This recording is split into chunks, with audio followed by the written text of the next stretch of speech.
మంత్రి కొండా సురేఖ వ్యాఖ్యలపై బీఆర్ఎస్ నేతలు ఫైర్ అవుతున్నారు. కేటీఆర్ పై కొండా సురేఖ చేసిన వ్యాఖ్యలను ఖండిస్తున్నామని, సురేఖపై ఎవరో ట్రోల్ చేస్తే అది బీఆర్ఎస్ కు ఆపాదిస్తున్నారని మాజీ మంత్రి సత్యవతి రాథోడ్ అన్నారు. ఆ ట్రోల్ను తాము కూడా ఖండిస్తున్నామన్నారు సత్యవతి రాథోడ్. ఆ ట్రోల్లో ఎక్కువ మంది చూడలేదని, కొండా సురేఖ ప్రెస్ మీట్ పెట్టి ఏడుస్తూ ఫోటో చూపిస్తేనే అందరికీ తెలిసిందన్నారు. రాజకీయాల్లో ఉండే వాళ్లకు ధైర్యం ఎక్కువ ఉండాలన్నారు.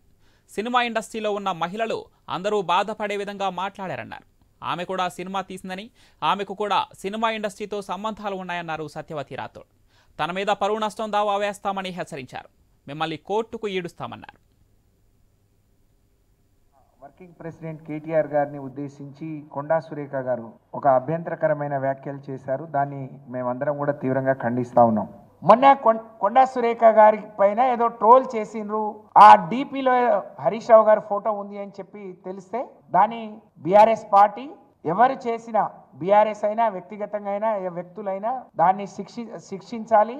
దాన్ని తీవ్రంగా ఖండిస్తున్నాం. ఇది కరెక్ట్ కాదు అని చెప్పి మేము అందరం కూడా ముక్త కంఠంతో దాన్ని ఖండించాం. ఆ ట్రోలింగ్ ని చూసింది 10 పైసల వంత అయితే కొండా సురేఖ గారే ప్రెస్ మీట్ పెట్టి ఆ ట్రోల్ అయిన వార్తల్ని ఆమె చూపించుకుంటూ ఏడ్చుకుంటూ, రాజకీయాల్లోకి వచ్చినప్పుడు అన్ని గట్స్ ఉండాలి, ధైర్యం ఉండాలి, గట్టిగా మాట్లాడే ఇది ఉండాలి. అందరినీ తిట్టడానికేమో నోరు నెత్తిన పెట్టుకొని మాట్లాడతావు, నీకెవరో ఏదో అంటే కన్నీళ్లు పెట్టుకుంటావు.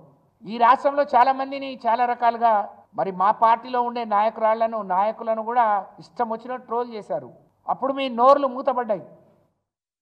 మూసీ సుందరీకరణ పేరుతో 1,50,00,000 అవినీతిని బీఆర్ఎస్ అడ్డుకుంటోందని కాంగ్రెస్ నాయకులు దాడులు చేస్తున్నారని ఆర్ఎస్ ప్రవీణ్ కుమార్ అన్నారు. డైవర్షన్ పాలిటిక్స్ లో భాగంగానే రేవంత్ రెడ్డి కొండా సురేఖతో అసంబద్ధమైన వ్యాఖ్యలు చేయించారని మండిపడ్డారు. ఆమెకు మంత్రివర్గంలో ఉండే అర్హతే లేదన్నారు. ఆమె వ్యాఖ్యలపై లీగల్ గా చర్యలు తీసుకుంటామన్నారు. ఆమె తన వ్యాఖ్యలను వెంటనే వెనక్కి తీసుకొని క్షమాపణ చెప్పాలని డిమాండ్ చేశారు. ఆమె వ్యాఖ్యలు కాంగ్రెస్ నీచ సంస్కృతికి నిదర్శనమని అన్నారు.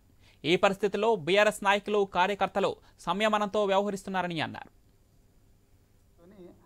తప్పకుండా ఆమె వెనక్కి తీసుకోవాలి, క్షమాపణ చెప్పాలి. అటెన్షన్ డైవర్షన్ చేయాలని చూస్తున్నారు.